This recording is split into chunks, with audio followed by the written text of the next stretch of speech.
Road పక్కగా bike ఆపి engine of చేసి బైక్ మీదే కూర్చుని సెల్ ఫోన్లో పాటలు ఆన్ చేశాడు విద్య. ఇయర్ ఫోన్స్ నుండి పాట వినపడుతుంటే బైక్ ట్యాంక్ మీద చిన్నగా వేళ్లతో తడుతూ వంశీ కోసం ఆమె ఆఫీస్ ముందే ఎదురుచూస్తున్నాడు. వంశీని కలుసుకోవాలని, ఆమెతో మాట్లాడి కిరీటి అన్నది నిజమేనా అని తెలుసుకోవాలని అతని మనసు ఆరాటపడుతుంది. సనతో కలిసి నడుస్తూ బయటికి వస్తున్న వంశీ బైక్ మీద కూర్చున్న విద్యను గమనించింది. సన, నువ్వు వెళ్ళిపో, నేను వెళ్తానులే అంది వంశీ. అదేం అని అడిగింది సన. చిన్న పనుందిలే, టేక్ కేర్, బాయ్ అని సనాతో చెప్పి రోడ్డు జాగ్రత్తగా దాటి విద్య ఉన్న చోటికి వచ్చి, ఇక్కడ ఎవరి కోసం వెయిట్ చేస్తున్నావు అని అడిగింది వంశీ. విద్య వైపు చూస్తూ ఆమె పలుకు విని ఈ లోకంలోకి వచ్చిన విద్య వంశీ వైపు చూశాడు. చెప్పు అని రెట్టించింది. నాకిక్కడ కిరీటి నువ్వు తప్ప ఎవరూ తెలియదు అన్నాడు విద్య మృదువుగా. అందుకే అడిగాను నేను, నీకు ఎవరితో పని, కిరీటితోనా లేక? పని ఉండేంత పరిచయం నాకు అతనితో లేదు. పెరిగిన పరిచయం పని కల్పించింది. అతని మాటల వేగానికి వంశీకి నవ్వు వచ్చింది. నీకోసమే వెయిట్ చేస్తున్నాను, వెళ్దామా అని అడిగాడు. వంశీ కిమ్మనక చనువుగా విద్య భుజం మీద ఒక చెయ్యి వేసి ఫుట్ రెస్ట్ సహాయంతో విద్య వెనకాల బైక్ మీద కూర్చుంది. విద్య బైక్ని కాఫీ షాప్ ముందు ఆపాడు. ఏం పని నీకు ఇక్కడ? వంశీ అడుగుతూ కిందికి దిగింది. విద్య ఏం మాట్లాడకుండా బైక్ పార్క్ చేసి లోపలికి దారితీశాడు. వంశీ అతన్ని అనుసరించింది. ఇద్దరు ఒక ఖాళీ టేబుల్ చూసుకుని అక్కడ కూర్చున్నారు. ఎందుకు ఇక్కడ ఈ హాల్ట్ అడిగింది వంశీ. నేను నిన్న ఒక కొత్త విషయం విన్నాను, ఆ వివరాలు అడిగే వీలుండటం లేదు ఇంట్లో, అందుకే అన్నాడు విద్య. కిరీటి మునుపటి రాత్రి చెప్పిన మాటలను ఉద్దేశించి వంశీకి వెంటనే విద్యాభావం అర్థమయ్యింది. నువ్వేదో ఊహించేసుకోకు, అలాంటిదేం లేదు అంది టక్కున. అలాంటిది అంటే ఎలాంటిది అల్లరిగా అడిగాడు విద్య. వంశీ అతని ప్రశ్నకి సమాధానం ఇవ్వకుండా, కిరీటి ఆ మధ్యన పెళ్ళని డిస్కస్ చేయబోతే అబద్ధం చెప్పానులే, మా బావని నేను లవ్ చేస్తున్నానని అంది వంశీ. విద్య నవ్వుతూ, దొరికావు, బావని ఎందుకు చెప్పావు? ఇంకో గొట్టంగాడిని ఎవరినైనా వెతుక్కోవాల్సింది అన్నాడు లా పాయింట్ లాగినట్టు. వంశీ ఆలోచించకుండా, నాకు నీకంటే పెద్ద గొట్టం ఎవరూ దొరకలేదులే అంది. విద్య చువాలను చూడగానే వంశీ ఫకాలున నవ్వింది. పైపుల షాపుకి రెగ్యులర్ కస్టమర్వి కదా నువ్వు పొడిచినట్టుగా అన్నాడు. వంశీకి విద్య భావం అర్థమవటానికి క్షణకాలం పైనే పట్టింది. వంశీ మళ్ళీ నవ్వింది. వెయిటర్ వచ్చి ఆర్డర్ సర్వ్ చేసి వెళ్ళాడు. నిన్న ఎందుకు నా ఫేవరెట్ కలర్ కట్టుకుని ఉన్నావు అని అడిగాడు వంశీ వైపు తదేకంగా చూస్తూ. వంశీ గుండె జల్లుమంది. ఆమెకు ఆ ఎదసవ్వడి కలగటానికి కారణం లేకపోలేదు. మునుపటి సాయంత్రం పద్మజ చీర కట్టుకుని రమ్మన్నప్పుడు లోపలికి నీలం చీర తీసుకువెళ్లిన వంశీ కూడా విద్యకి ఇష్టమైన రంగు అని మనసులో అనుకుని ప్రత్యేక శ్రద్ధతో ఆ చీర సింగారించుకుని అతనిచ్చిన జూకీలు కూడా పెట్టుకుని చూసుకుంది. అతని ప్రశ్న విన్న వెంటనే తాను మనసులో అనుకున్నవి విద్యకి వినబడినంత కంగారు పడింది వంశీ. నేను మామూలుగా కట్టుకున్నాను, నీ ఫేవరెట్ అని కాదు అంది వంశీ ఏ రకంగానూ బయటపడకుండా. వంశీకి లోపల ఏదో బిడియం, కంగారు. ఆ రకమైన కలగలిసిన భావంతో టేబుల్ మీద పెట్టి ఉన్న తన జ్యూస్ బ్యాగ్ కొసలను లాగుతుంది. విద్య ఆమె భావాన్ని గ్రహించిన వాడిలా వంశీ అరచేతిని తన చేతిలో గట్టిగా పట్టుకున్నాడు. వంశీ టక్కున విద్య కళ్ళల్లోకి చూసింది. పరవశానికి లోనైన అతని చూపులు సూటిగా ఉన్నాయి. వంశీ అటూ ఇటూ చూసింది. ఎవరైనా తమని గమనిస్తున్నారేమోనని. ఎవరి పనుల్లో వారున్నారు. వంశీ లోపల అతని చర్యకి సిగ్గుపడుతున్నా తేలిపోకుండా తన చేతిని వెనక్కి తీసుకునే ప్రయత్నం చేస్తుంది. ఆమె చేతిని వెనక్కి తీసుకునే ప్రయత్నంలో ఆమె చేతుకున్న ఉంగరం విద్య అరచేతిలో గీసుకుంటుంది. అయినా విద్య పట్టు సడలలేదు. ఏయ్, ఏంటిది అని అరుద్దామనుకున్న వంశీ గొంతు పెగల్లేదు. అతని పట్టు చూపు రెండూ సడలలేదు. నువ్విది వరకు అడిగావే ఆ రోజు ఫోన్లో, అప్పట్లో అనుపమే ఎందుకు నువ్వెందుకు కాదు అని. అనుపమతో ఉన్న పరిచయం నీతో కూడా ఉండి ఉంటే నువ్వే అయ్యేదానివి, అది అయ్యేది కాదు అన్నాడు విద్య మనస్ఫూర్తిగా. అటువంటి క్షణంలో అనుపమ ప్రసక్తి వంశీకి నచ్చలేదు. అలాగే అయ్యి ఉంటే ఇప్పుడు దానిలాగే నేను ఎవరినో చేసుకోవలసి వచ్చేది అంది వంశీ. ఏమనుకుంటున్నావు నువ్వు? నేను దాన్ని ఇష్టపడుతున్నట్టు ధైర్యంగా ఎవరికి చెప్పకపోవటం వల్ల అది దిక్కులేక అచ్యుతిని చేసుకుందనా? విద్య అలా అన్నాక వంశీ ఎదురు ఏమీ చెప్పలేకపోయింది. ఇప్పుడు ఈ విషయం ఎందుకు తెస్తున్నావు? దానివల్ల ఏంటి లాభం? విసుగ్గా అడిగాడు విద్య.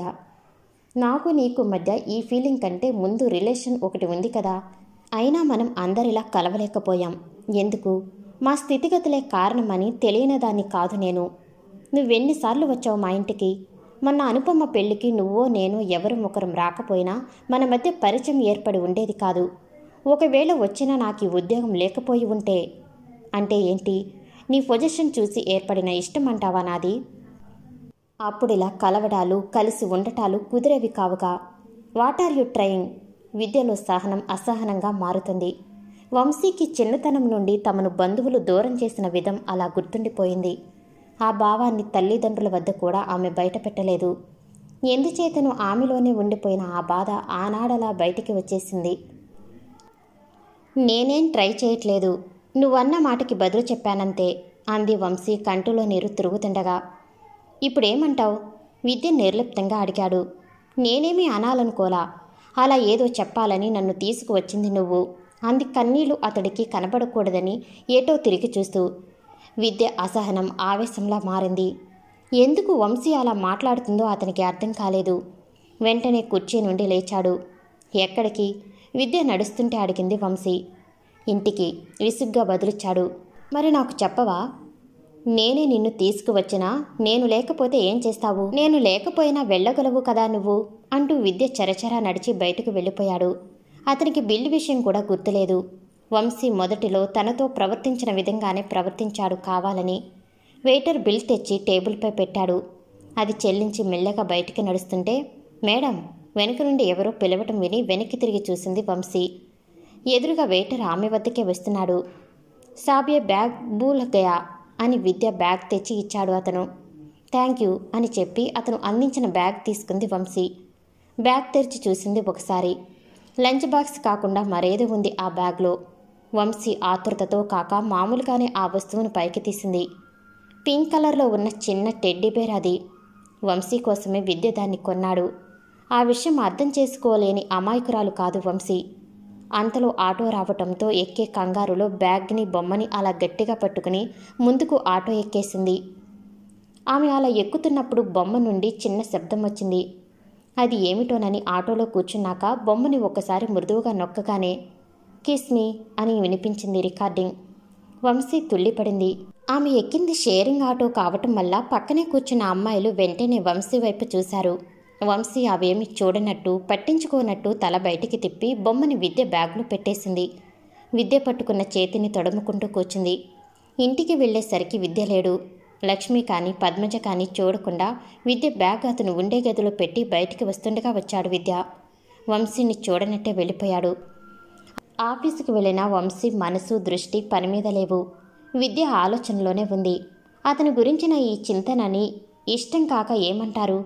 కానీ ఆ ఇష్టాన్ని అతని వద్ద వ్యక్తీకరించటానికి తనకి ఎందుకీ సందిగ్ధత? కడలి తరంగాలాంటి ఆమె ఆలోచనలు ఏ తీరం లేని మనసు వెంబడి సాగిపోతున్నాయి. విద్యకి ఫోన్ చేద్దామని మొబైల్ తీసి అతని నెంబర్ డయల్ చేసింది కానీ అది కట్ అయిపోయి రవి నుండి ఇన్కమింగ్ కాల్ వస్తుంది. హలో. వెంటనే రవి నుండి వస్తున్న ఫోన్ని తీసింది వంశీ. హలో వంశీ. రవి కంఠంలో చిన్న ఆదుర్ద.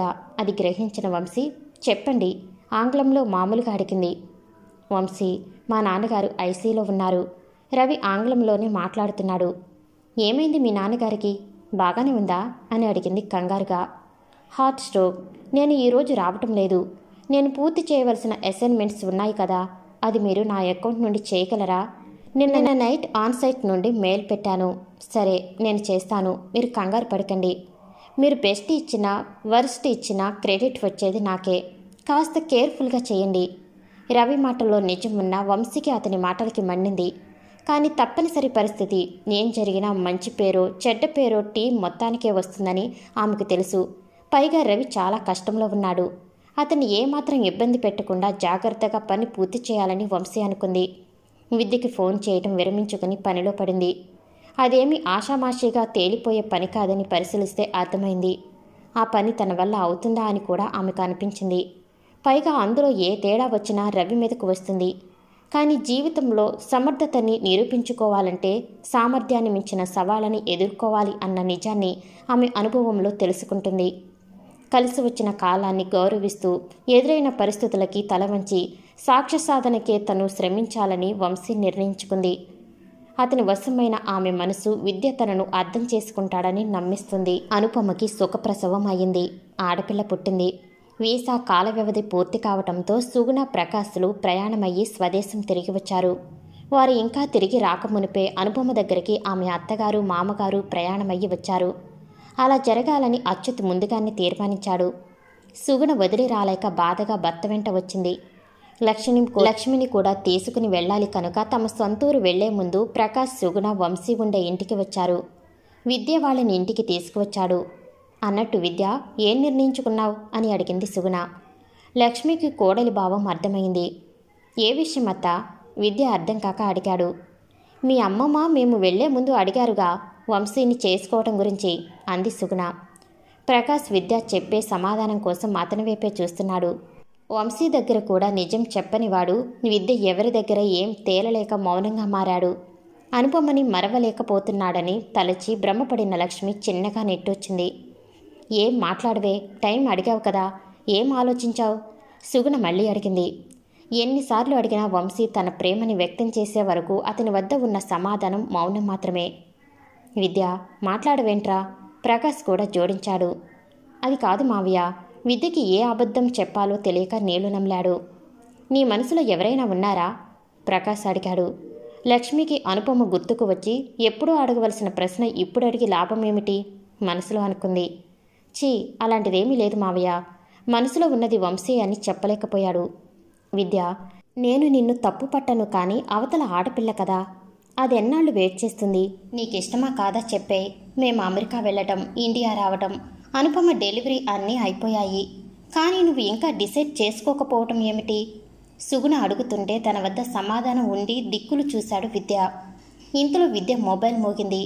అది ఏదో స్పామ్ కాలే అయినప్పటికీ ముఖ్యమైన కాల్ అన్నట్టుగా అప్రమత్తం అయినట్టు నటిస్తూ తన గదిలోకి వచ్చి బాల్కనీలోకి వెళ్ళిపోయి ఫోన్ కాల్ని కట్ చేశాడు విద్య. విద్య మనసంతా గజిబిజిగా ఉంది. ఒక పక్క తన మనసేంటో వ్యక్తం కానివ్వని ప్రేయసి, మరో పక్క నీ మనసులో ఏముంది అని ప్రశ్నించే పెద్దలు. తానేనాడో ఒక నిర్ణయానికి వచ్చేసిన వంశీ అంగీకారం తోడైతేనే అందరికీ తన ఇష్టం ఏమిటో తెలియజేయాలని ఆశిస్తున్న విద్యని పరిస్థితులు పరీక్షిస్తున్నాయి. వంశీ మొండి ప్రవర్తనకి, అనుపమతో తనకి గతంలోనే ముగిసిపోయిన దగ్గరతనమే కారణం అనుకున్నాడు. ఆ రోజు వంశీ మాటల్లో అతనికో న్యూనతాభావం కనిపించింది. ఆమె కుటుంబం బంధువులకి దూరమైన వైనానికి కారణం కాలం కదా, కానీ అందుకు తనని బాధించడం ఎంతవరకు న్యాయం అనుకుంటూ తనలో తనే నలిగిపోతున్నాడు విద్య. మరుసటి రోజు లక్ష్మీ ప్రకాష్ సుగుణలతో కలిసి సొంతూరికి ప్రయాణమైంది. ఇంట్లో వంశీ, విద్య, పద్మజ మాత్రమే ఉంటున్నారు. పద్మజ కూతురి భవిష్యత్తును ఉద్దేశించి తన ప్రయత్నాలు తాను చేస్తుంది. ప్రసాద్ విదేశం నుండి తిరిగి వచ్చిన అన్నని వదినని చూడటానికి కాకినాడ వెళ్ళాడు. అమెరికాలోని అనుపమ విశేషాలతో ఒక పూట దొర్లిపోయింది. ప్రసాద్ ఇక సాయంత్రం బయలుదేరతాడు అనుకున్న సమయంలో, ప్రసాదు అంది లక్ష్మి సన్నగా. కోడలు వంటగదిలో ఉన్న సమయం చూసుకుని మొదలుపెట్టిందావిడ. ఏమిటన్నట్టు చూశాడు ప్రసాద్ లక్ష్మి వైపు. వంశీకి వేరే సంబంధాలు కూడా చూడరా అంది లక్ష్మి. ఆ మాటలకి ప్రసాద్ అదిరిపడ్డాడు. లక్ష్మి మాట అతనికి వేదవాకు. అతని కూతురికి విద్యనివ్వాలని నిశ్చయించిన పెద్ద దిక్కే ఆ మాట అనటంతో ఏమిటి, ఎందుకు లాంటి ప్రశ్నలు వేయకుండా ప్రసాద్ ఆలోచనలో పడ్డాడు. అది అను ఈడిదే. వీడి అంగీకారం కోసం ఎంతకాలం ఎదురు చూస్తాం? ఆలస్యం అమృతంతో ఆగదుగా, మరోలా పరిణమిస్తుంది. నువ్వు నీ ప్రయత్నాలు చెయ్యి. ప్రకాష్ కూడా అదే ప్రయత్నంలో ఉన్నాడు.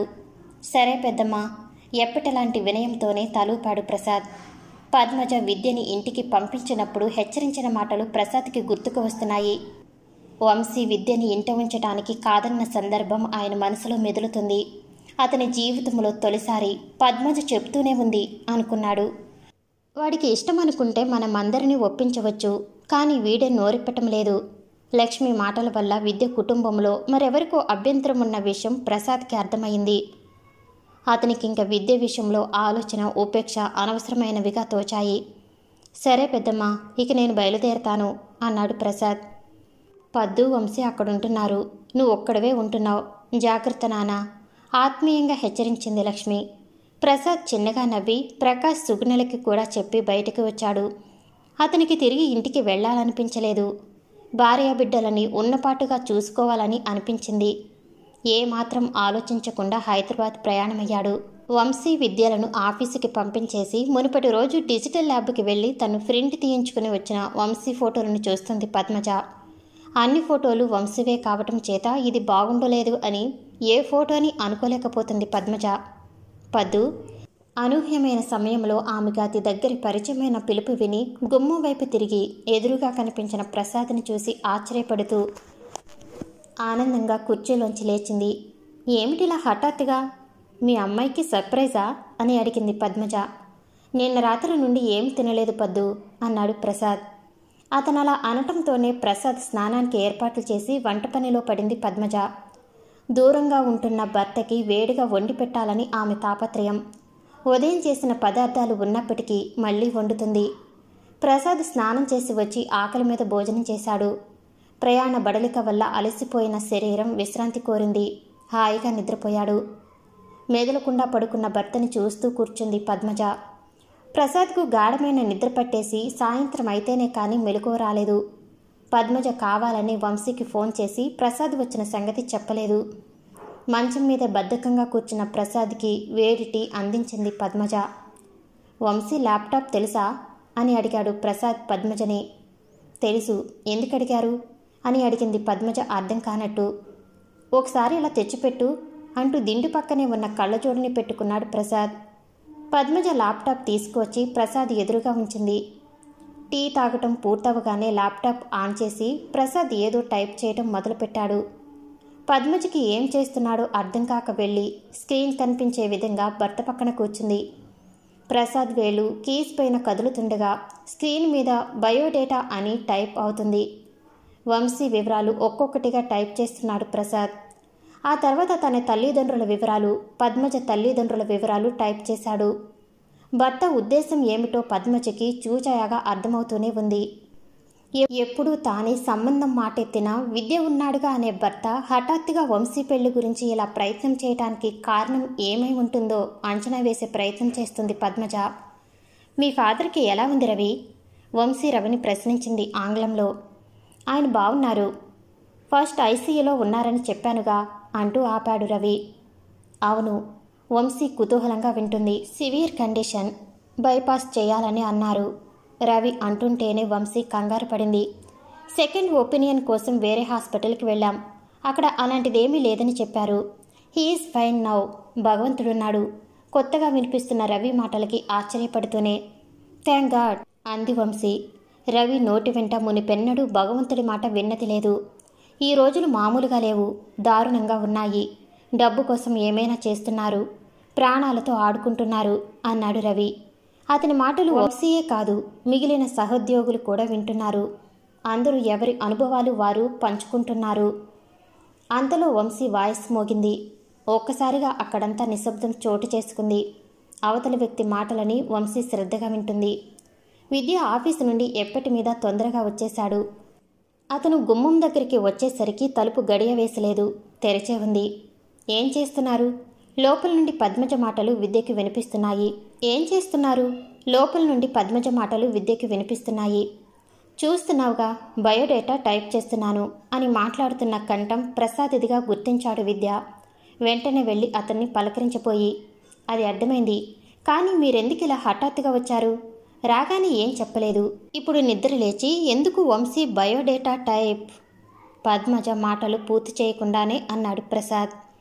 ఆలస్యం అమృతం విషం అంటారు తెలుసుగా అని పద్మజ భర్త మాటలు అర్థం కానట్టు చూసింది. పద్దు, నువ్వు వంశీ ఎంత వద్దన్నా వినకుండా నేనే అనవసరంగా విద్యని ఇంటికి రప్పించాను అంటున్నాడు ప్రసాద్.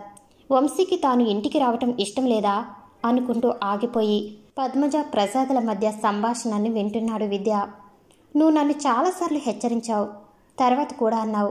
నువ్వు అన్నట్టే అయ్యింది. అసలు ఇప్పుడు ఏం జరిగిందని అవన్నీ తలుచుకుంటున్నారు? ప్రసాద్ అన్నదానికి అడిగింది పద్మజ. నేనెప్పుడు ఇంతే. నువ్వు ముందే హెచ్చరించిన అన్ని విషయాల్లోనూ నీ సలహాని విస్మరిస్తూ వచ్చాను. వాటికి మీరిలా హఠాత్తుగా వంశీ మ్యారేజ్ బయోడేటా ప్రిపేర్ చేయటానికి సంబంధం ఏమిటి? ఆ రోజు ఈ ఇల్లు తీసుకున్న నాడే పెద్దమ్మ విద్యా వంశీల పెళ్ళి అని అంది. నేను వంశీ అంగీకారంతో సంబంధం లేకుండా దాన్ని ఒక్క మాట అయినా సంప్రదించకుండా ఇష్టమే అనేశాను. కానీ గాయత్రి విద్య ఇష్టం అంది. వాడు ఇన్ని రోజులైంది, నోరు విప్పాడా? ఇంకెంత టైం కావాలి వాడికి? విద్యకి ఏదో గుచ్చుకున్నట్టు బాధగా అనిపించింది. వంశీకి కష్టం కలగకూడదని తను పంచుకున్న బాధ భారంగా మారుతుంది. కానీ తానిప్పుడు నోరు విప్పి వంశీదే ఆలస్యమని చెబితే ఇంక తను చేసిన పనికి విలువ ఏముంది అనిపిస్తుంది. నేను ఆ రోజు తాంబూలాలు మార్చుకుందామన్నా సరే అనుకున్నాను. కానీ వాడు, మీరు అతన్ని ఏమనకండి, అతనికి వంశీ అంటే ఇష్టమే. పద్మజ ఆలస్యంగా నోరు విప్పింది. అని నాకు వాడు చెప్పాడా? పెద్దగా ఆశ్చర్యపోకుండా అడిగాడు ప్రసాద్. పద్మజ అవునన్నట్టు తలూపింది. నేను నమ్మను అన్నాడు నమ్మకంగా. తన తప్పు లేదనిపించుకోవటానికి ఆడిన అబద్ధం ఇదంతా అర్థం కావటం లేదు. ఏదైనా మంచిగా జరిగింది. నేను మాత్రం ఇక ముందు వాడంతట వాడే అడిగినా వంశీని వాడికిచ్చి చెయ్యను అంటున్న ప్రసాద్ని పద్మజ వింతగా చూస్తూ, అవేం మాటలండి, అర్థం ఉందా? అర్థముంది. నువ్వు వాడన్నది నిజమని నమ్మిన విధంగా వంశీకి మరెవరైనా ఇష్టమైతే వెంటనే వంశీ ఇష్టాన్ని నెరవేరుస్తాను నేను అన్నాడు ప్రసాద్ మొండిగా. తాను వింటున్న మాటల వల్ల విద్య మనసు మంటగా మారుతుంది. వంశీ జాప్యం వల్ల తనే చెడ్డవాడిగా సృష్టించబడుతున్నాడు. చూడండి, ఎప్పటిలాగే మీ వాదనే నెగ్గాలని ప్రయత్నించకండి. ఇది వాదన కాదు, వాస్తవం. వంశీని చేసుకుంటామని విద్య కంటే గొప్పవాళ్ళు వచ్చిన మేనల్లుడి కంటే ఎవరైనా తక్కువే అనుకుని తప్పు చేశాను. నేనలా అనుకున్నాను. కానీ మావయ్య కూతురని వాడనుకున్నాడా?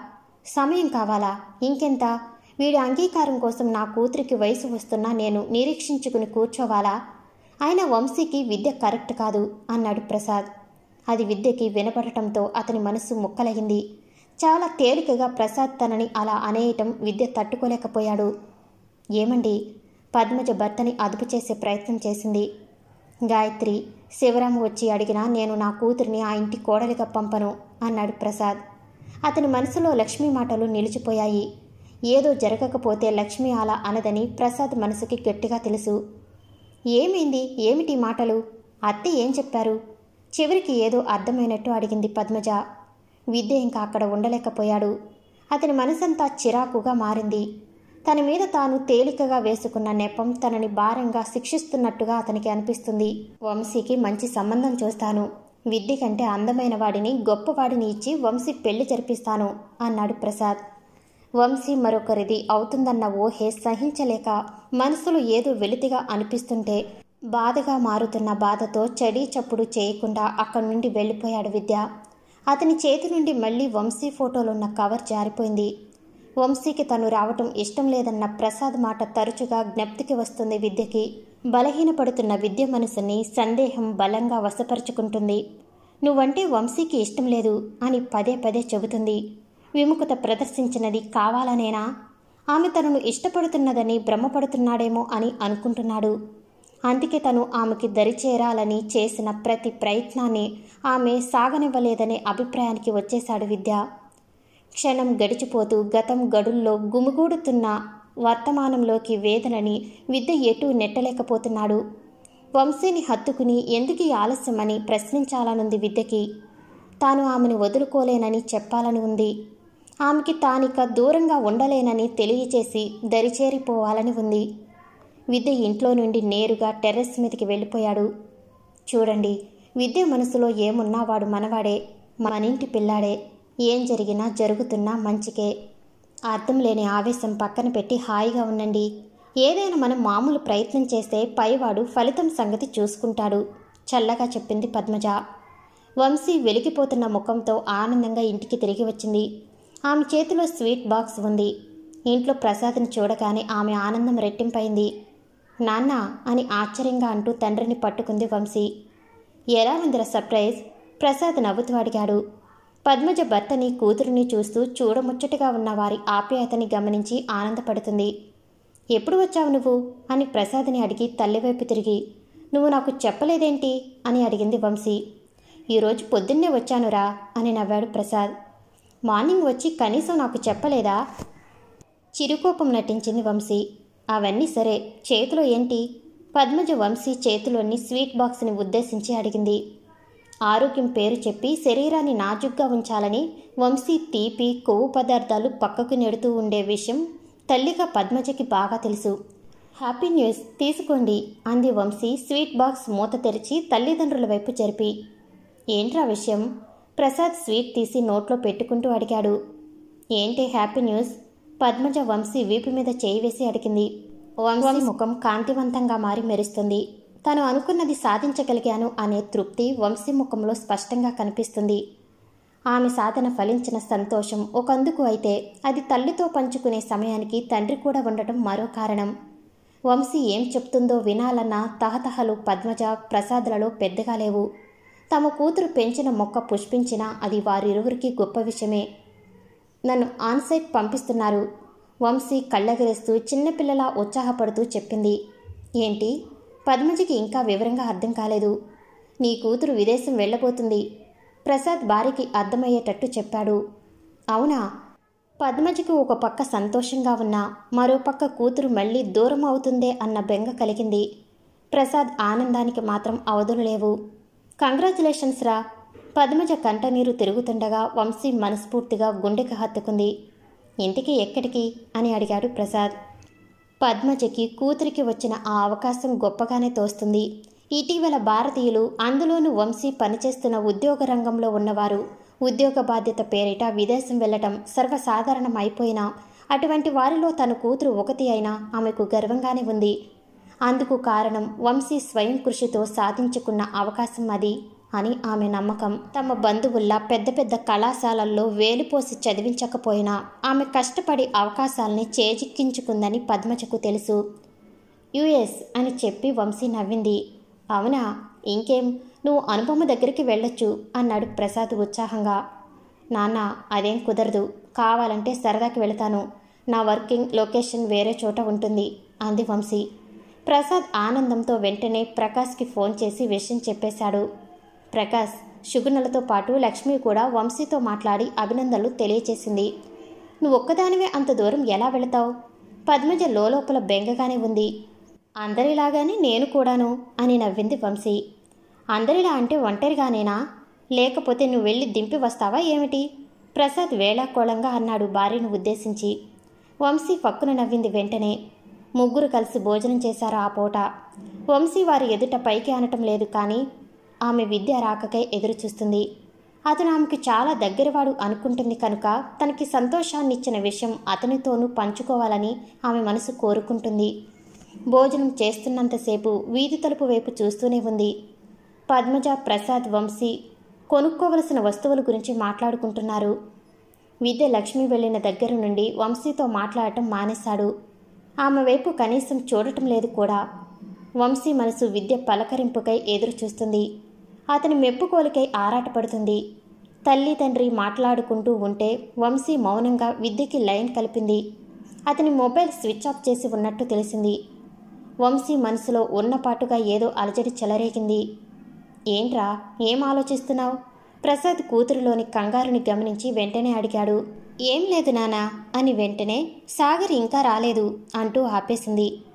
ఏదో పని ఉండి ఉంటుందిలే, వచ్చేస్తాడు. అయినా వాడు అబ్బాయే కదా అన్నాడు ప్రసాద్. వంశీకి తండ్రి వైఖరి కాస్త కొత్తగా అనిపించింది. రోజు ఈ పాటికి వచ్చేస్తాడు అంది పద్మజ. కదా అంది వంశీ. అని ఊరుకుంది పద్మజ. ప్రసాద్ విద్య విషయంగా సంభాషణని పొడిగించనివ్వలేదు. ఇంతలో వంశీకి సనా నుండి ఫోన్ వచ్చింది. సిగ్నల్ అందటం లేదని వంకపెట్టి వంశీ వీధి బాల్కనీలో తిరుగుతూ మాట్లాడుతుంది. విద్య కోసం ఎదురు చూస్తూ ఉన్నట్టు ఎవరి దగ్గర తేలిపోకుండా సనాతో మాట్లాడుతుంది అటు ఇటు తిరుగుతూ. పద్మజ, ప్రసాదులు మళ్ళీ వంశీ పెళ్లి సంబంధాల గురించి ఆలోచించడం మొదలుపెట్టారు. తెల్లవారి లేచి బయటికి వచ్చిన ప్రసాద్కి షూ పాలిష్ చేసుకుంటూ కనిపించాడు విద్య. ఏరా, రాత్రి బాగా లేట్ అయినట్టుంది అని మాత్రం అడిగాడు ప్రసాద్. ప్రసాద్ రావటం గురించి విద్యకి తెలుసు కనుక ఏమాత్రం ఆశ్చర్యపడకుండా తలాడించాడు. ఎవరు తలుపు తీశారు అని అడిగాడు ప్రసాద్. వంశీ అని జవాబిచ్చాడు విద్య. ప్రసాద్ మాటలు విద్య మనసులో ఉండిపోయాయి. అందువల్ల అతను కలివిడిగా మునిపటిలా మాట కలపలేకపోతున్నాడు. ఆ సమయానికి వంశీ ఇంకా నిద్ర లేవలేదు. పద్మజ ఎప్పటిలా పనిచేసుకుంటుంది. అన్నట్టు చెప్పడం మర్చిపోయాన్రా, వంశీకి యుఎస్ ఛాన్స్ వచ్చింది అని చెప్పాడు ప్రసాద్. విద్య ఏమీ మాట్లాడకపోవటంతో, మరి ఈ ఇంటికి నువ్వు ఒక్కడివే ఇంత అద్దె ఇచ్చుకోగలవా అని అడిగాడు ప్రసాద్. విద్య అర్థం కానట్టు చూశాడు. అంటే వంశీ యుఎస్ వెళ్ళిపోతుందిగా, నేను అత్త తిరిగి ఊరెళ్ళిపోతాం కదా అన్నాడు ప్రసాద్. పద్మజ భర్త మాటలు వింటూనే అతని తొందరపాటుతనానికి మనసులో విసుక్కుంటూ అతన్ని మాట్లాడవద్దని హెచ్చరిద్దామని అక్కడికి వచ్చింది. తనని వెళ్ళిపోమ్మని నేరుగా కాక డొంకతిరుడుగా చెప్తున్నాడని విద్య అర్థం చేసుకున్నాడు. అయితే ఏమిటి, మనతో పాటే తను ఉంటాడు. ఇక భర్తని మాటలు ఆపమన్న విధంగా అంది పద్మజ. హఠాత్తుగా మారిన ప్రసాద్ వైఖరి విద్యని ఆశ్చర్యపరిచింది. వంశీ విద్యల పెళ్లి అని మొదట ప్రసాద్ మనసులో నాటుకుపోవటానికి, మళ్ళీ అదే ప్రసాద్ వంశీకి మరొకరితో వివాహ ప్రసక్తి తేవటానికి కారణం లక్ష్మి అని తెలియని విద్య ఇంకా ఆలోచనలోనే ఉన్నాడు. ఉదయాన్నే స్మార్ట్ ఫోన్లో ఫేస్బుక్ అప్డేట్స్ పరిశీలించుకుంటున్న శివరాం కళ్ళు పెద్దవి అయ్యాయి. కళ్ళకి ఉన్న గ్లాసెస్ సరిచేసుకుని లేటెస్ట్ పోస్ట్ సరిగ్గా చూశాడు. తెల్లటి పొడవాటి గౌనులో చేతిలో పూలగుత్తుతో పక్కనే తెల్లటి పశ్చిమ దేశస్థుడితో కనిపించిన సహస్ర ఫోటో చూసి కంగుతిన్నాడు. Marriages are made in heaven అని రాస్తున్న పోస్ట్ ఇది.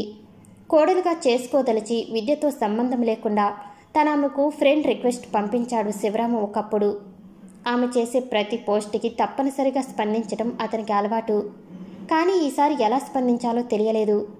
తన తండ్రి మరో సంబంధం గురించి మాట్లాడినా లెక్కలేనట్టు నిర్లక్ష్యం చేశాడు. ఇప్పుడు తను ఆశలు పెంచుకున్న కోడలు కానీ కోడలు చేసిన పనికి శివరాంకి బుర్ర తిరిగిపోతుంది. వెనుక ముందు ఆలోచించకుండా ఆమెని బాగా తిట్టుకుంటున్నాడు. గాయత్రికి రోజు సహస్ర గురించే సహస్రం చెప్పేవాడు. ఆమెని ఇంటి కోడలుగా చేసుకుంటే పెరిగే తన సంఘ పరపతి గురించి గొప్పగా ఊహించుకునేవాడు. ఇప్పుడు సహస్ర ఇచ్చిన షాక్తో గాయత్రిని ఎలా ఎదుర్కోవాలో శివరాంకి అర్థం కావటం లేదు. అయినా భార్యతో ఈ విషయం పంచుకోకపోతే అతను స్థిమితంగా ఉండలేడు. వంటగదిలో ఉన్న గాయత్రి దగ్గరికే వెళ్ళాడు హడావిడిగా. అతను వెళ్ళేసరికి గాయత్రి ఫోన్లో మాట్లాడుతుంది. కంగ్రాచులేషన్, ఎన్నాళ్ళు అని అడిగింది. అవతలి సమాధానంతో ఆమె సంభాషణ సాగుతుంది. నాలు కాదా, నెలలా? భర్తని అక్కడ చూడగానే ఇదిగో మీ మావయ్య వచ్చారు, మాట్లాడు అంటూ ఫోన్ శివరాంకి ఇచ్చింది. ఎవరు అని సైగ చేశాడు శివరాం. వంశీ అని చెప్పింది గాయత్రి. ఎలా ఉన్నారు మావయ్య? వంశీ ఎప్పటిలాగానే పలకరించింది. అతను హలో అన్న వెంటనే ఫైన్, నువ్వు అని అడిగాడు శివరాం. అది యుఎస్ వెళ్తుందట, గాయత్రి మధ్యలో చెప్పింది. ఈజీ? సహస్ర షాక్ నుండి అప్పుడు తేరుకున్నాడు శివరాం. వంశీని అభినందించి కాసేపు మరేవో మాట్లాడి ఫోన్ పెట్టేశాడు శివరాం. ఏమైనా మన పిల్లలు మన పిల్లలే, సంస్కారం వినయం అణుకువ అన్నాడు ఫోన్ పెట్టేశాక. ఎవరిని గురించి అంటున్నారు అని అడిగింది గాయత్రి కూరలు తరుగుతూ. ఇంకెవరు, వంశీయే. నాన్న అమ్మమ్మల గురించి, వాళ్ళ ఆరోగ్యం గురించి అడిగింది. అదెవరు, నా మేనకోడలు గొప్పగా అంది గాయత్రి. శివరాం ఏం మాట్లాడలేదు. ఎప్పుడైనా ఆ సహస్ర ఒక్కసారిలా అడిగిందా? దెప్పినట్టు అడిగింది. నెవర్ అన్నాడు శివరాం నిజం ఒప్పుకుంటూ. ఎప్పుడు సహస్రని వెనకేసుకు వచ్చే భర్త నిజం మాట్లాడుతుంటే నిజం తెలియని గాయత్రి విస్తుపోయింది. ఒక పక్క ప్యాకింగ్, మరో పక్క వీసా పనులు అయినా తప్పని ఆఫీసు వ్యవహారాలు వంశీకి కంటి మీద కునుకు ఉండటం లేదు. ఎప్పుడు చూసినా హడావిడి సరిపోతుంది. విద్య తిరిగి తన పాత ఫ్లాట్కే ఫ్రెండ్స్తో కలిసి ఉండటానికి వెళ్ళిపోయాడు. ప్రసాద్ ఉండగా వంశీ ఉంటున్నా ఆమె ఉండే ఇంటిలో ఉండటం విద్యకి కష్టంగా మారింది. అందుకే వంశీ ప్రయాణమవ్వవలసిన తేదీ నిశ్చయం కాకముందే అతను వెళ్ళిపోయాడు. వంశీకి విదేశం వెళ్లే అవకాశం రాగానే ప్రసాద్ కూడా ప్రకాష్లా ఆలోచించి అనుపమకి తెచ్చిన సంబంధం లాంటి సంబంధాలు వెతుకుతున్నాడు. పద్మజ మాత్రం కూతురికి ఆరోగ్యం బాగా ఉండేలా చూసుకోవటానికే సరిపోతుంది. ఆరోగ్య పరీక్షలు, వీసా పనులు, ఆఫీసు వ్యవహారాలు, తల్లిదండ్రుల గురించి బెంకపడే తీరిక లేనంత హడావిడిగా వంశీ సమయాన్ని గడిపేస్తుంది. ప్రయాణంలో తీసుకువెళ్లే సామాను బరువు చూస్తూ ప్యాకింగ్ చేస్తుంది పద్మజ. ప్రసాద్ ఆఫీసులో పెట్టిన సెలవుని బాగా పొడిగించేశాడు. చూస్తుండగా వంశీ వెళ్లవలసిన రోజు రానే వచ్చింది. ఎయిర్పోర్ట్ స్వదేశీ, విదేశీ ప్రయాణికులతో సందడిగా ఉంది. వంశీ తొలిసారి విదేశం వెళ్లబోయే విమానం ఎక్కబోతుంది. ఆమెకు వీడ్కోలు చెప్పడానికి పద్మజ, ప్రసాద్, విద్య వచ్చారు. ఆ సమయానికి గాయత్రి, శివరాం కూడా రావటం ప్రసాద్కి ఆశ్చర్యాన్ని కలిగించింది. అయినా తను తీసుకున్న నిర్ణయం మీద ప్రసాద్ మొండిగా ఉన్నాడు. వంశీ మనసులో కంగారు నెలకొన్న భవిష్యత్తు మీద ఆశ ఆ పెరుకుని మైమర్పింపచేస్తే తన లక్ష్యం నెరవేరబోతుందన్న ఆశతో ఉంది వంశీ. చూస్తుండగానే ఫార్మాలిటీస్ అన్నీ పూర్తయ్యి అందరికీ టాటా చెప్పి అమెరికా వెళ్లే విమానం ఎక్కేసింది వంశీ. స్వదేశం జాగ్రత్తలు చెప్తూ వీడ్కోలు పలికితే విదేశం చల్లటి వాతావరణంలో కూడా వెచ్చగా ఆహ్వానం పలికింది. కిరీటి సలహాలు ఆమె ప్రతి అడుగులోనూ బాగా పనిచేశాయి. ఫ్లైట్ ల్యాండ్ అయినది మొదలుకుని ప్రతి చోట జాగ్రత్తగా వ్యవహరించింది వంశీ. కొత్త చేత కొంత తడబాటు, జీవితంలో ఏ దశకాదశలోనే తప్పటడుగులు ప్రత్యేకమేమో. మంచి మనుషుల్ని సందర్భం కాలం కూడా ఎక్కువ పరీక్షించవు. అక్కడే ఉంటున్న కిరీటి ఫ్రెండ్ ఒక ఆమె నార్త్ ఇండియన్ వచ్చి వంశీని రిసీవ్ చేసుకుంది. ఆమె సహాయంతో వంశీ ఒక ఇంట్లో పేయింగ్ గెస్ట్గా చేరిపోయింది. మరో దేశం వెళ్ళిపోయాక ప్రాంతీయ రాష్ట్రీయ భేదం లేకుండా స్వదేశీయులందరూ ఒకటవుతారు. అలా వంశీకి చాలామంది సన్నిహితులయ్యారు. కొత్త వాతావరణం, కొత్త కాలమానం కూడా విభిన్నంగా ఉండి వంశీకి రాత్రులు నిద్ర వచ్చేది కాదు. పగలు నిద్రమత్తుగా అనిపించేది. అక్కడ కార్యాలయంలో పనివేళకు మించి పని చేయవలసి వచ్చేది కాదు. కానీ ఒత్తిడి మాత్రం ఎక్కువగా ఉండేది. తల్లిదండ్రులతో 2 రోజులకోసారి ఫోన్లోనో స్కైప్లోనో మాట్లాడుతూనే ఉండేది వంశీ. అక్కడి ఆచార వ్యవహారాలు, పద్ధతులు, పలకరింపులు కూడా తెలిసాయి. వంశీ తొందరగానే అక్కడ కుదురుకోగలిగింది. అక్కడుంటున్న మరికొందరు కొలీగ్స్తో వంశీ గతంలో కొన్ని ప్రాజెక్టులకు పనిచేసింది. వారాంతాల్లో వారందరూ చిన్న చిన్న గ్యాదరింగ్స్ ఏర్పాటు చేసుకునేవారు. వంశీ కూడా వారితో పాల్గొనేది. రోజులు వేగంగా దొర్లిపోతున్నాయి. వంశీ అక్కడికి వెళ్ళి 3 నెలలు గడిచాక వరుస 3 రోజులు సెలవు కలిసొచ్చి అనుపమని కలుసుకోవాలని ఆమె దగ్గరకు బయలుదేరింది. అనుపమ, అచ్యుత్ పాపతో సహా వంశీని రిసీవ్ చేసుకోవడానికి వచ్చారు. వంశీ, అనుపమ ఒకరినొకరు చూసుకోగానే ఆప్యాయంగా కౌగిలించుకున్నారు. దగ్గరలో అయినవారు లేక వంశీని కలుసుకోగానే అనుపమ కంట్లో నీళ్లు తిరిగాయి. అనుపమ ఇంటిలో ఎలా ఉంటుందిక్కడ అని అడిగింది వంశీ. అనుపమ ఇల్లంతా తిప్పి చూస్తుండగా ఆ మాట నేను అడగాలే అని నవ్వింది అనుపమ. నిజమేలే అని నవ్వి ఇండియా ఎప్పుడొస్తారు అని అడిగింది వంశీ. ప్రస్తుతానికి ఆలోచన లేదు. మరి నువ్వు ఎన్నాళ్ళిక్కడ?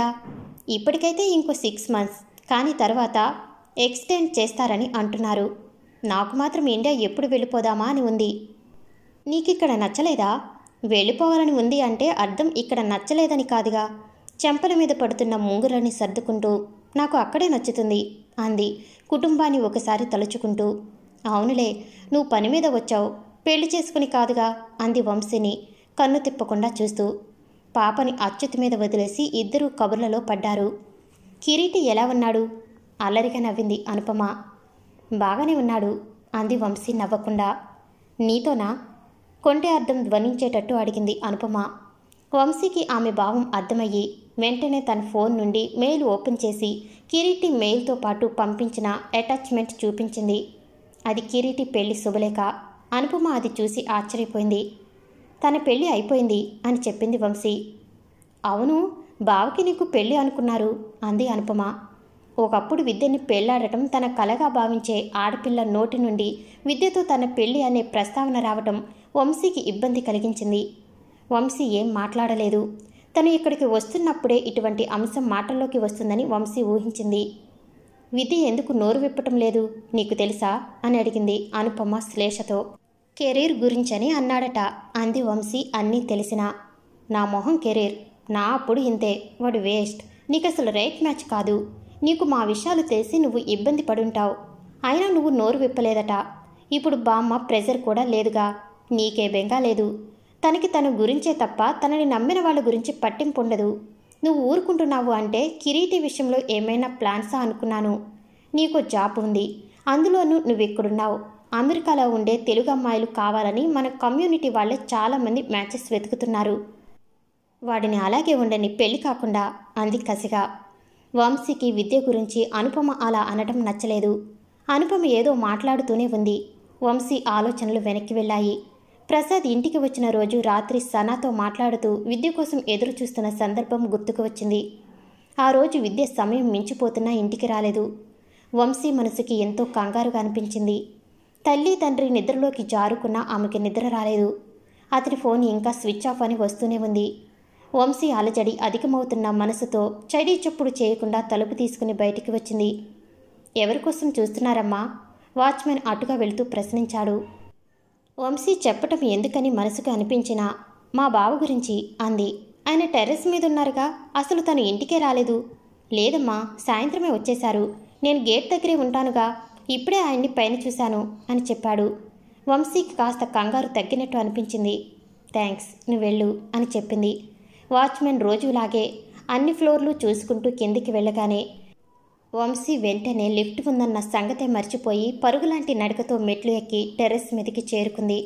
విద్య మరోవైపు తిరిగి నుంచుని శూన్యమేనని తెలిసిన ఆకాశంలోకి చూస్తున్నాడు. అతన్ని వెనుక నుంచి చూసిన విద్యేనని పోల్చుకుంది వంశీ. చీకటి కూడా ఆమెకి ఏ అడ్డమూ కాలేదు. చుట్టూ చీకటి, ఆకాశంలో నక్షత్రాలు మినుగురుల్లా ఉన్నాయి. చెట్లే లేని ప్రాంతంలో కీచురాళ్ల రదు కూడా లేనంత నిశ్శబ్దం. చీకటి చలిగా ఉంది. అడుగుల శబ్దం కూడా కానివ్వకుండా వెళ్ళి వంశీ తన చెల్లని అరుచేతులని విద్య భుజాల మీద ఉంచింది. నిశ్శబ్దంలోనూ ఒంటరితనంలోనూ తేరుకుంటున్న అతని గుండె అనూహ్యమైన స్పర్శకి వేగంగా కొట్టుకోనారంభించింది. వెన్నున మొదలైన వణుకు భయంగా రూపాంతరం చెందేలోపే విద్య శరీరం వంశీ వెచ్చని కౌగిలలో బందీ అయింది. పూమాలల వంటి మృదువైన ఆమె చేతులు వెనుక నుండి అతని బాహువుల్ని అల్లుకున్నాయి. అప్పటి వరకు వేగంగా కొట్టుకున్న అతని గుండె మరొక గుండె శబ్దం చేరువయ్యి లయబద్ధంగా కొట్టుకోనారంభించింది. వెన్ను తిరగకుండానే తనని బంధించి వంశీ అని అతను గ్రహించగలిగాడు.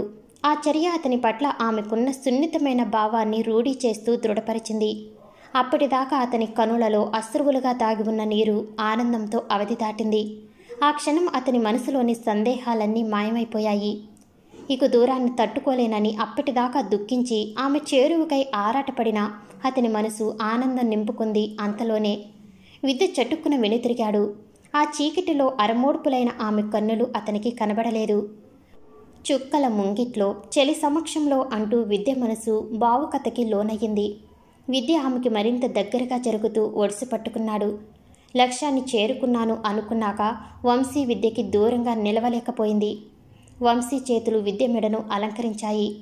మత్తు చల్లి మాయ చేస్తూ అతని ప్రణయభావం ఆమెను మైకంలా ఆవరిస్తుంది. వెచ్చని కౌగిలి మరిన్ని సున్నితమైన వాటిని జ్ఞాపకాలుగా మిగిల్చబోయేంతలో చప్పుడు చేస్తూ వారి ఏకాంతానికి అంతరాయం కలిగించింది ఆకాశంలో ఎగురుతున్న విమానం. వంశీ సిగ్గుగా దూరం జరిగిపోయింది. విద్య ఆమెని కదలనివ్వలేదు. ఇన్ని రోజులు నన్ను బాధ పెట్టాలా? ఇప్పటికీ కానీ నీకు అర్థం అవ్వలేదా? నాకు ముందే ఎందుకు చెప్పలేదు? I can't describe my pain అన్నాడు వంశీ కళ్ళలోకి చూస్తూ. సారీ, నువ్వు నా గురించి అర్థం చేసుకుంటావని నాకు తెలుసు. అసలు ఏమైంది? ఇంట్లోకి రాకుండా ఇక్కడే ఉండిపోయావెందుకు అని అతన్ని గట్టిగా పట్టుకుంటూ. ఎంత కంగారు పడ్డానో తెలుసా అంది. నువ్వు నీ నోరు విప్పకపోతే ఇంకా ఇక్కడి నుండి రాకూడదని అనుకున్నాను. అప్పుడు మా సింధు అన్నట్టు మామిడి పండులా కాక ఎండు ద్రాక్షలా తయారయ్యేవాడివి అని నవ్వింది వంశీ. విద్య కూడా నవ్వేశాడు. నీకు తెలుసా, ఈవినింగ్ నుండి నీకు చెప్పాలని ఎదురు చూస్తున్నాను. I grabbed onsite opportunity US అని చెప్పింది వంశీ ఆనందంగా. Great, congratulations. విద్య ఆనందంగా ఆమెని అభినందించాడు. సాగర్ అని ఆగింది వంశీ. విద్య ఏమిటి అని అడిగినట్టు ఆమె చెప్పబోయే వాక్యం కోసం ఆగాడు. I will know, I want to marry you అంది సిగ్గుగా. తన ఎదురుచూపులకు ఫలితం దక్కినందుకు విద్యకి సంతోషంగా ఉంది. కాలం తనకు పెట్టిన పరీక్షకి ఫలితం ఇంత తొందరగానూ తీయగానూ వస్తుందని ఆ సాయంత్రం అతను ఊహించలేదు. ఆమె పడుతున్న సిగ్గు సంకెళ్ళు వేసినట్టు అతన్ని బంధిస్తుండగా పరవశంగా confirm the same once again అని అల్లరిగా అంటూ వంశీ ముఖానికి తన ముఖం దగ్గరగా జరిపాడు. వంశీ పెదవులు అదే పరవశంతో అరవేసిన గులాబీ రేకులవుతుండగా వంశీ అంటూ భుజం తట్టింది అనుపమ. ఆమె పిలుపుతో తేరుకున్న వంశీ పెదవులు తలపించిన తీయటి జ్ఞాపకానికి విచ్చుకున్నాయి. Don't worry, everything will be fine అని అనుపమ ఇంకా ఏదో అంటూ ఉండగా వంశీ మొబైల్ రింగ్ అయింది. హలో వంశీ అనగానే అనుపమ మాటలు ఆగిపోయాయి. ఏం చేస్తున్నావు శాంభవి? హాయిగా హలో అంటున్నావు, గుర్తు రావట్లేదా నేను? మాట్లాడుతుంది విద్య. ఎందుకు రావట్లేదు? జస్ట్ ఇప్పుడే తలుచుకుంటేను అని అనుపమ వంక చూసింది వంశీ. ఎవరని సైగ చేసింది అనుపమ వెంటనే. ఉత్తనే అన్నట్టు నాలుక చూపించి. మా కజిన్ ఇంటికి వచ్చాను అంది వంశీ. ఉలిక్కి పడుతూ మంచం మీద నుండి లేచి కూర్చున్నాడు విద్య. ఆ ఉలికిపాటు చూసినట్టుగా ఫక్కున నవ్వింది వంశీ. నువ్వు వెంటనే అక్కడి నుండి లేచి బయటికి రా ఆజ్ఞాపిస్తున్నట్టు అన్నాడు. సరే సరే అని నవ్వుతూ పక్కకి వచ్చింది వంశీ. మన పెళ్లికి ఉన్న అడ్డంకులు సరిపోవా? నువ్వు దాన్ని కలవటానికి వెళ్ళావు. ఇంకేమున్నాయి? నేను ఓకే చేసేసానుగా. నువ్వు చేసిన లేట్ని మావయ్య నా మీదకు తోసేసి మా అమ్మ నాన్న నేను వచ్చి నిన్ను ఇచ్చి పెళ్లి చేయమని బతిమాలినా చేయనని చెప్పేశాడు. ఇదంతా ఎప్పుడు జరిగింది? ఎప్పుడో, నువ్వు నోరు తెరవకముందరే. అది చాలదన్నట్టు నువ్వు దాన్ని కలిశావు. మనం స్ట్రాంగ్గా ఉంటే ఎవరూ ఏం చేయలేరు. నేను బామ్మ చేత చెప్పిస్తానులే అంది నమ్మకంగా. విద్య చిన్నగా నవ్వి నిజంగా తలుచుకున్నావా అని అడిగాడు మృదువుగా. ఏ ప్రూఫ్ కావాలా? వద్దు, నువ్వు రావాలి. రావాలా కావాలా? రెండూను. విద్య నవ్వాడు. వంశీ విద్యల మాటలు బాహ్యంగా ఉన్న దూరాన్ని సాంకేతిక సహాయంతో చెరిపేస్తూ ఎల్లలు లేని అనురాగం నడుమ సాగిపోతున్నాయి కులాసాగా. సమాప్తం. నేను వినిపించే ఆడియో నవల్స్ కథలు మీకు నచ్చినట్లయితే ప్లీజ్ షేర్ అండ్ లైక్.